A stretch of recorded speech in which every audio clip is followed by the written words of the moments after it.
Good morning 8th class student. Adarsh senior secondary school Khaishgarh की online class में आपका स्वागत है। आज का हमारा विषय है सामाजिक अध्ययन, कक्षा 8, लेसन नंबर 3। पिछली वीडियो में हमने क्वेश्चन किए थे 3rd, 4th और 5th। आज हम करने जा रहे हैं पेज नंबर 30 पढ़ेंगे और इसके अंदर जो क्वेश्चन होंगे वो क्वेश्चन भी करेंगे। तो हम शुरू करते हैं आज पेज नंबर 30 से। सब कुछ ठीक नहीं था। नई व्यवस्थाएं जो लागू होने के बाद महज कुछ साल के भीतर उनमें समस्याएं दिखाई देने लगती है। ज़मीन से होने वाली आमदनी बढ़ाने के चक्कर में राजस्व अधिकारियों ने बहुत ज़्यादा राजस्व तय कर दिया था। किसान राजस्व चुका नहीं पा रहे थे, रैयत गांव से भाग रहे थे। बहुत सारे क्षेत्रों में गांव वीरान हो गए थे। आशावादी अफसरों को उम्मीद थी कि नई शासन व्यवस्था से किसानों को संपन्न उद्यमशील किसान बना दे, लेकिन ऐसा नहीं हुआ था क्योंकि टैक्स पे टैक्स लगाए जा रहे थे। जनता दुखी हो रही थी और जो लोग थे अपना घर बार छोड़ के यहाँ से भाग रहे थे।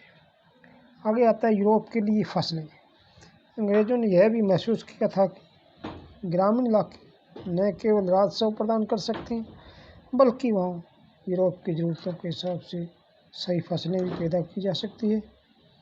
18वीं सदी के आखिर तक कंपनी ने अफीम और नील की खेती पर पूरा जोर लगा दिया था।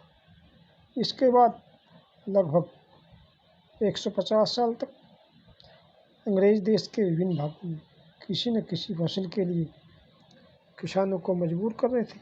बंगाल में पटसन, असम में चाय, संयुक्त प्रांत में गन्ना, पंजाब में गेहूँ, महाराष्ट्र व पंजाब में कपास और मद्रास में चावल।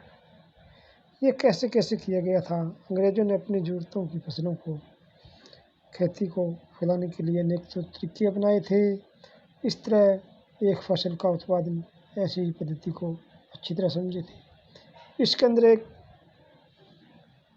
खेती भी आ रही थी जिसे नील की खेती कहा जाता था। तो इसके अंदर चित्र के अंदर भी दिखा रखा है जिस प्रकार कि क्या रंग का भी कोई इतिहास होता है। चित्र 5-6 में सूती कपड़े के छापों की 2 तस्वीरें दी गई है। बाईं तरफ तस्वीर में भारत में आंध्र प्रदेश में बंदरकरण द्वारा बनाए गए कलमकारी छापे दिखाई दे रहे हैं। दूसरी तरफ ब्रिटेन के प्रसिद्ध कवि और कलाकार विलियम मॉरिस द्वारा बनाए गए फूल वाले छापे हैं। दोनों छापों में एक बात समान है, दोनों में ही गहरे नीले रंग का इस्तेमाल किया गया है और इसे आमतौर पर नील कहा जाता है। क्या आप जानते हैं कि यह रंग किस तरह पैदा किया गया? इन छापों को आपको जो रंग दिखाई दे रहा है वह नील नाम के एक पौधे से निकाला जाता था। इस बात को काफ़ी संभावना है कि 19वीं सदी में ब्रिटेन में मॉरिस के छापों में इस्तेमाल किया गया। नीला रंग भारत में उगने वाली नील के पौधों से ही तैयार किया गया था। उस समय भारत दुनिया में नील का सबसे बड़ा स्रोत था। आगे आता है भारतीय नील की मांग क्यों थी, किस प्रकार नील की पैदावार बनने से उसकी मांग किस प्रकार बढ़ी थी और उसकी मांग क्यों बढ़ी थी, वो इसके बारे में हम इसके अंदर अध्ययन करेंगे। नील का पौधा मुख्य रूप से उष्णकटिबंधीय इलाकों में ही उगता है।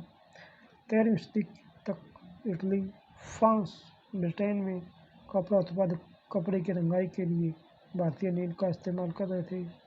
उस समय भारतीय नील की बहुत थोड़ी मात्रा ही यूरोप के बाज़ारों में पहुंचती थी। उसकी कीमत भी बहुत ऊंची थी, इसलिए यूरोपीय कपड़ा उत्पादकों को बैंगनी और नीले रंग बनाने के लिए वोड नामक एक और पौधे पर निर्भर रहना पड़ता था।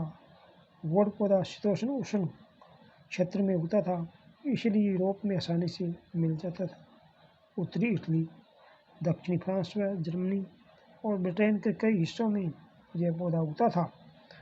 नील के साथ प्रतिस्पर्धा से परेशान यूरोप में वुड उत्पादकों ने अपनी सरकारों पर दबाव डाला कि वे नील के आयात पर प्रतिबंध लगा दें, मगर कपड़े को रंगने वाले तो नील को ही पसंद करते थे। नील से बहुत चमकदार नीला रंग मिलता था, जबकि वुड से मिलने वाला रंग बेजान और हल्का फीका था। 17वीं शताब्दी तक आते आते यूरोपीय कपड़ा उत्पादकों ने नील के आयात पर लगी पाबंदी में ढील देने के लिए सरकारों को राजी कर लिया। कैरिबियाई द्वीप समूह सिथत, डोमिंगो फ्रांसीसी, ब्राज़ील में पुर्तगाली, जमैका में ब्रिटिश, वेनेजुएला में स्पेनिश लोग नील की खेती करने लगे थे। 18वीं शताब्दी के आखिर तक भारतीय नील की मांग बढ़ती गई। ब्रिटेन में औद्योगिकरण का युग शुरू हो चुका था और उसके कपास उत्पादन में भारी इजाफा हुआ। अब कपड़ों के रंगाई की मांग दिनों दिन तेजी से बढ़ने लगी थी। अब नील की मांग बढ़ी, उसी दौरान वेस्ट इंडीज और अमेरिका से मिलने वाली आपूर्ति अनेक कारणों से बंद हो गई थी। 1783 और 1789 के बीच दुनिया का सबसे बड़ा नील उत्पादक आधा रह गया था। ब्रिटेन के और अंग्रेज अब नील की आपूर्ति के लिए बेचैनी से किसी और स्रोत की तलाश कर रहे थे, और वहाँ से नील कहाँ से मिल सकता था। भारत में ब्रिटेन की बढ़ती दिलचस्पी की बात, ब्रिटेन के अंदर किस प्रकार दिलचस्पी बढ़ी थी उसके बारे में पढ़ेंगे। यूरोप के नील की बढ़ती मांग को देखते हुए ईस्ट इंडिया कंपनी ने भी भारत में अपना नील की खेती बढ़ाने का रास्ता ढूंढने लगी थी। 18वीं सदी के आखिर दशकों से ही बंगाल में नील की खेती तेजी से बढ़ने लगी। बंगाल में पैदा होने वाला नील दुनिया के बाजारों पर छा गया था।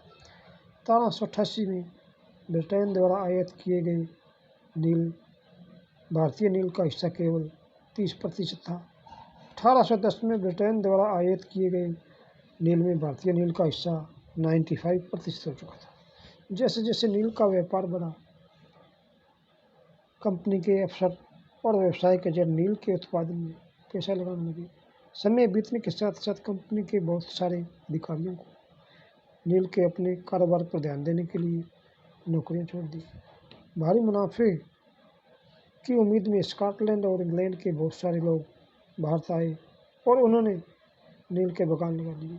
इसके पास नील की पैदावार के लिए पैसा नहीं था। कंपनी नए नए बैंक से कर्जा लेने को तैयार होती थी। आगे आता है नील की खेती में काम कैसे होता था, या नील की खेती कैसे होती थी। नील की खेती के दो मुख्य तरीके थे, निज और रैयती। निज खेती की व्यवस्था में बगान मालिक खुद अपनी ज़मीन पर नील का उत्पादन करते थे। या तो वे ज़मीन खरीद लेते थे या दूसरे जमींदारों से ज़मीन भाड़े पर ले लेते थे और मजदूरों को काम पर लगाकर नील की खेती करवाते थे। आगे आता है निज की समस्याएं, यानी इनकी जो समस्याएं थी। बगान मालिकों को निज खेती का क्षेत्रफल लाने में बहुत मुश्किल आ रही थी। नील की खेती केवल उपजाऊ जमीन पर ही की जा सकती थी। ऐसी जमीनों पर आबादी पहले से ही बहुत ज़्यादा थी। यहाँ वहाँ छोटे मोटे खेत ही उनके हाथ लग पाते थे। नील की खेती करने के लिए उन्हें बड़े बड़े भूखंडों की जरूरत थी। इस तरह उनकी ज़मीनें वहाँ से मिल सकती थी।